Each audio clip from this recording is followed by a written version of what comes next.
County. That's Brenda Tillett, who will join us then. Then at 7:35, the great John McWhorter has a new book. Dr. Fauci, do you still support funding of the NIH funding of the lab in Wuhan?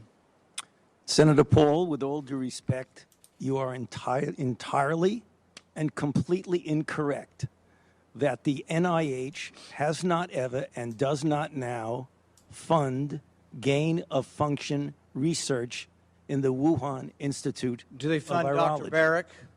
We do not fund. Do you fund Dr. Barrick's gain-of-function research?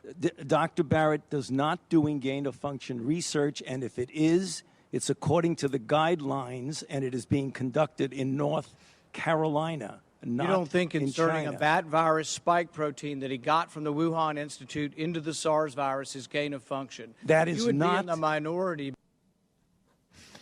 That was on Tuesday with Rand Paul and the sainted Dr. Fauci there, sparring over, I think, probably pesky little details. Here to join us to discuss this, Tom Fitton is president of Judicial Watch. Tom, thanks for joining us. You're welcome. Good to be with you both.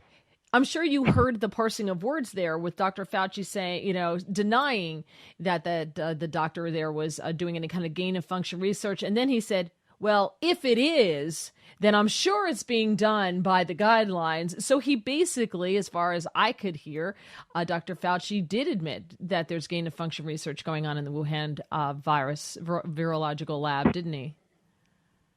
Yeah, he can't deny what's in the grant materials that have been already made public, and so there's kind of two issues. You have the gain-of-function research that was going on here in the United States, and Dr. Barrick, who was referenced by Senator Rand Paul, was actually partnering with a key official in the Wuhan Institute, and the concern is that expertise was shared, and Wuhan went back, and that person went back, and she and her institute engaged in the gain-of-function research as well, in part with government funding that was given to a major organization that then shared part of that money with the Wuhan Institute.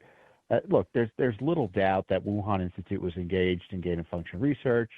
We're working with U.S. officials and U.S. scientists with the help of U.S. money, and the question is, did that lead to the emergence of the virus? And there's strong evidence it did. And to anyone who tells you, oh, that's impossible, they're not telling the truth. It's not conclusive that it happened, but the evidence is pretty strong. Yeah, I mean, the core question is, did U.S. taxpayers fund the invention of the coronavirus?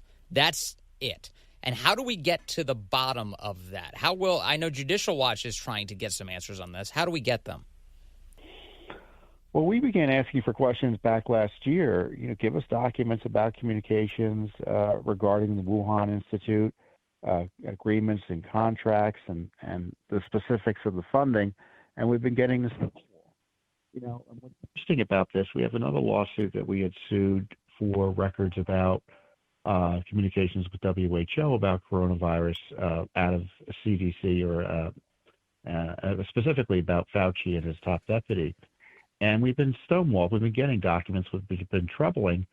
But what's also troubling is the reason we've been stonewalled is because the government's told us that Fauci has to review all the documents before we get them. So, there's this kind of personal connection to the reviewed material that's slowed down at least one FOIA lawsuit we have. And it may help explain why after a year we haven't gotten anything on this other than, what's publicly available. It's on the web about these contracts. And it's disturbing to hear Dr. Fauci try to describe gain-of-function research or try to say that what is gain-of-function research isn't. Because I think he's going to have to acknowledge that to the degree it took place with his approval. So that's probably the crux of it, because I'm a little confused. This has been going on under not just this administration. This has been going on for years. This goes back through the Trump administration, right? It goes back into the Obama years. So, why not just be honest about it? That to me is the disconnect. Why not just be honest about what's been going on? Because you can't blame it just on this administration, and it would give the Democrats the pretext to blame it on Trump. Yes, but it also would be, most importantly, it would be China, because the gain-of-function research occurred in China, and China covered it up.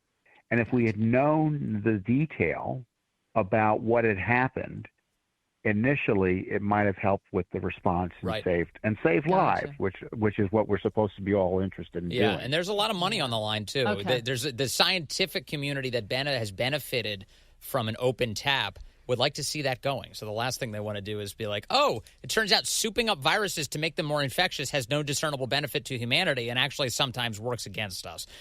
So these are things we're not supposed to talk about. The purpose of the gain-of-function research is to say, oh, well, there's this virus in nature. Yes. What happens if we kind of accelerate its development and change it around to make it more infectious to human beings? Right. So we can be prepared that if it happens with a response, and obviously, the benefits of it didn't materialize. No. If indeed that's the case in this situation, the gain-of-function research, funded in part with U.S. dollars, led to the emergence of the coronavirus through the Wuhan Institute in China. Tom, do you think if we put Hunter Biden on the board of the Wuhan lab that maybe we could get some answers? Well, there's nothing that a presidential son can't do when it comes to foreign government. That'll protect the funding for years to come. Yeah, I just thought maybe that's the way to do it. He's skilled in all things. That's right. Well, and to your point, Mary, everyone knew this was going on.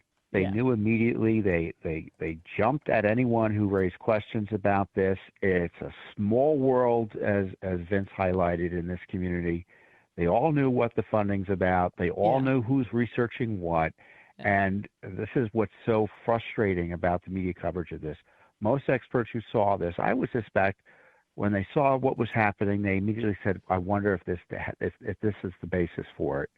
And instead, those involved in the funding of it jumped and attacked anyone who raised questions about it. This is it's just another major scandal. And it wasn't Donald Trump out there trying to tell people don't look at China. It was people like Dr. Fauci. Absolutely. Tom Fitton, thank you so much. And thanks for all the work you're doing. Appreciate it. Have a great weekend. You're welcome. 644 on WMAL. Where Washington comes to talk. I do appreciate the back and forth, especially with someone that doesn't agree. 105.9 FM. We're all in this together. WMAL. WMAL.